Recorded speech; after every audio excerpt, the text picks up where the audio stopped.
Halo, selamat sore teman-temanku semuanya, dimanapun kalian berada.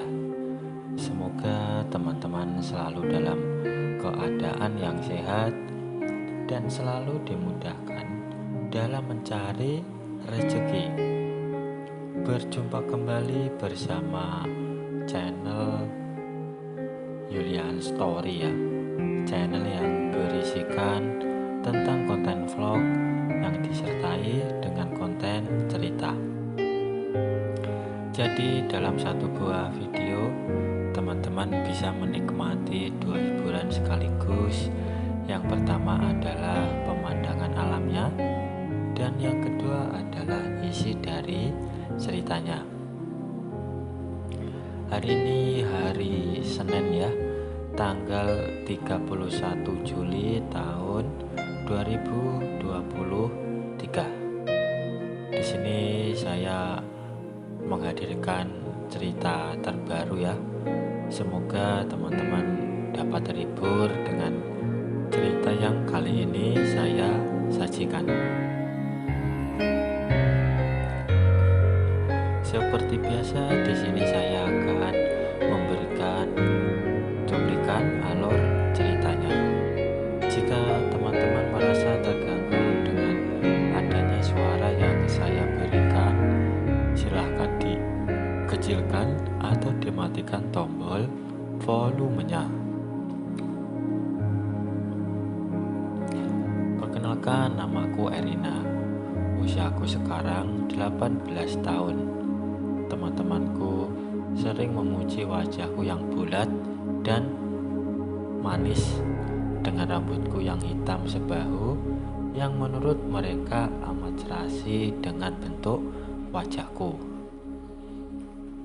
Badanku yang mungil dengan tinggi 152 cm memberi kesan imut yang sering menjadi daya tarik tersendiri bagi teman-temanku.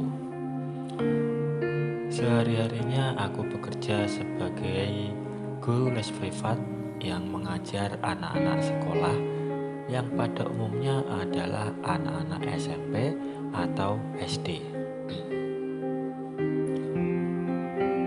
Aku melakukan ini untuk membiayai uang kuliah dan segala keperluanku. Maklumlah, sebagai pendatang baru di kota besar seperti Jakarta, aku harus bisa membiayai segala keperluanku sendiri. Apalagi keluargaku yang berasal dari daerah juga bukan tergolong keluarga yang cukup mampu untuk membiayaiku. Maka aku memutuskan untuk mandiri di perantauanku. Suatu hari aku mendapat panggilan dari sebuah keluarga yang ingin agar aku mengajar les anak tunggal mereka.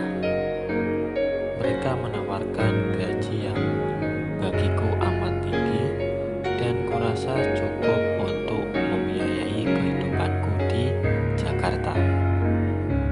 Tanpa pikir panjang lagi, segera ku terima tawaran keluarga itu, dan kami setuju bahwa aku akan mulai mengajar anak mereka besok sore harinya sepulang kuliah. Esok harinya aku pun datang untuk mulai mengajar murid baruku itu. Sesampainya di rumah itu, aku tertegun melihat arsitektur rumah itu yang seperti sebuah istana yang dilengkapi taman hijau dikelilingi pagar terali yang tinggi. Dibandingkan dengan rumahku di daerah yang hanya 1/4 luas rumah itu, apalagi tempat kosku yang kecil dan sumpek. Tentu saja memiliki rumah seperti ini adalah sudah menjadi impianku sejak kecil.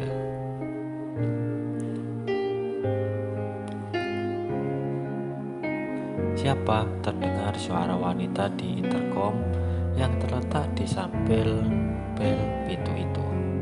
Saya Erina, guru les privat anak yang baru, jawabku. Oh Erina, ayo silakan masuk. Tiba-tiba gerbang trali rumah itu terbuka. Aku pun segera masuk ke dalam. Pintu garasi itu terbuka dan keluarlah seorang wanita baru baya. Usianya sekitar 40 tahun. Dari penampilannya yang necis seperti seorang businesswoman, sudah jelas bahwa ia adalah pemilik rumah ini. Wanita itu segera menyambut kedatanganku. Sambil menuju ke ruang tamu, kami berbincang-bincang sejenak. Dari situ aku tahu bahwa Budiana adalah pemilik bridal studio ternama di Jakarta, sekaligus seorang desainer gaun pengantin yang sering pergi ke luar negeri untuk melihat pameran-pameran di luar negeri. Bahkan di rumahnya banyak terpajang piala penghargaan bagi desainer di pameran luar negeri. Aku pun dipersilahkan untuk menunggu di ruang tamu. Sementara Budiana mengambilkan minuman untukku. Aku hanya terpaku melihat hiasan-hiasan indah di rumah itu. Rasa-rasanya harga salah satu hiasan patung ataupun lukisan itu cukup untuk membiayai uang kuliahku untuk 1 semester.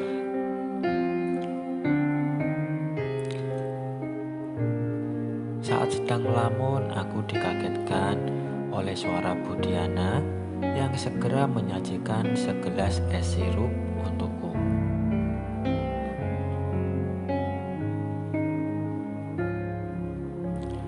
Budiana segera duduk di sofa ruang tamu di depanku. Nah Erina, kamu akan mengajar Randy mulai hari ini. Ibu harap kamu bisa memperbaiki nilai-nilainya di sekolah. Baik Bu, saya akan berusaha sebaik mungkin. Saya senang melihat semangatmu. Tapi apa kamu tahan menghadapi anak-anak bandel? Memangnya ada apa Bu? Tanyaku penasaran.